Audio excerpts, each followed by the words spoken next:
dağı.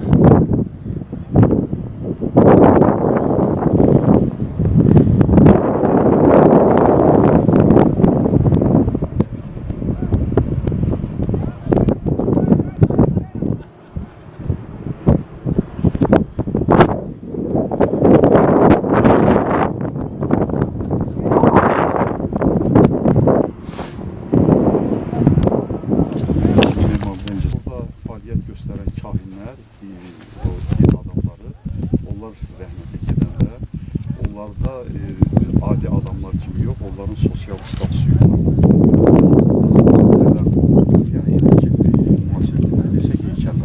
Amma burada ən bir problemli cəhət odur ki, bunu bizim alimlər də, hətta epigrafiya ilə məşğul olan alimlərimiz də, Məşəd xanım Neymətova və başqaları da təsdiq edirlər.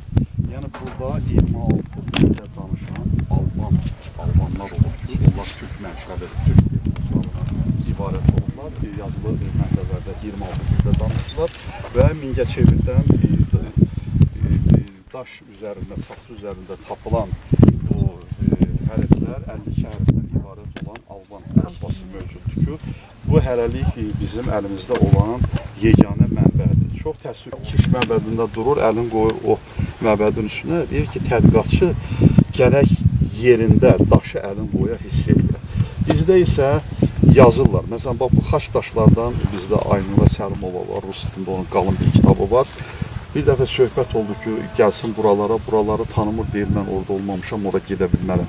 Yəni, abidənin yanında olmadan, tutaq ki, internetdə kifayət qədər, eçmiyyəcində kifayət qədər bax, bu xaçlardan var, düzüblər. Orada götürürlər, deyirlər ki, bu bunu oxşuyur. Amma burada elə şeylər, məsələn, mən gördüm ki, hətta o adicə daşda. Mən keçən dəfə onun haqqında məlumat vermədim. O yoldaşlarından biri yaxşı dedi ki, qoy növbəti, elə Fariz müəllim demişkən, növbəti tədqiqatçılara da nəysə qalsın. Buradakı xaç işarəsi, bu bir mənalı olaraq Alban xaçıdır.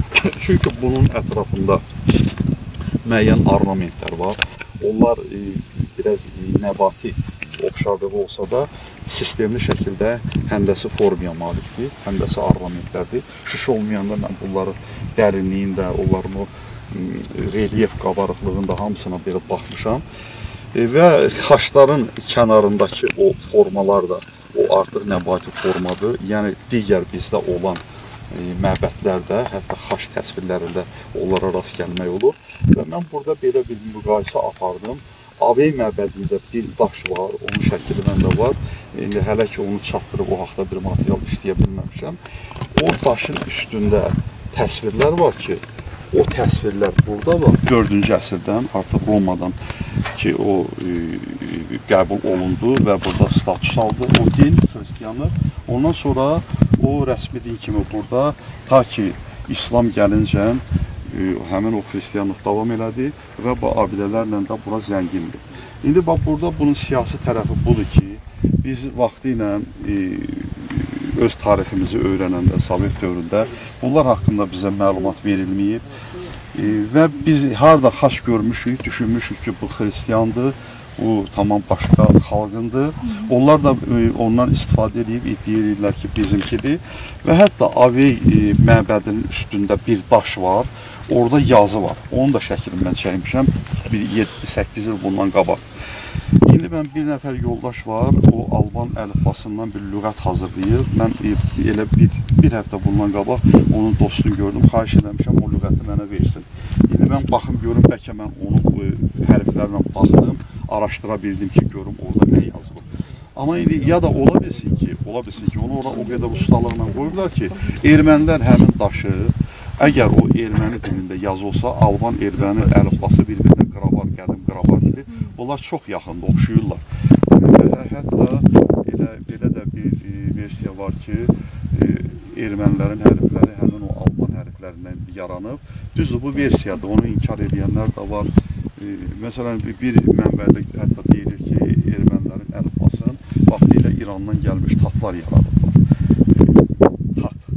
Onlar yaradıblar. Yəni, onlar ermənilərin özündə o qabiliyyət olmuyor. Yəni, belə mədəniyyət yaratsınlar, musiqi yaratsınlar. Ona görə də bunlar daima kimin nəyisə var, o uğurluyurlar. Bax, belə bir yazar. Mən araşdırın. Deməli, orada həmin o məbəddəki o yazı ola bilsin. Əgər Alban yazısı olmasa, əlbəttə, deməli, orada o sıvaq materialları və s. onu analiz eləmək lazımdır ki, onu sonradan gətirib orada yerləşdiriblər ki, sonradan ermənilər iddia eləsin ki, bu bizimdir. Ermənilər harada xaç var, deyirlər bu torpaq bizimdir, abidələr bizimdir.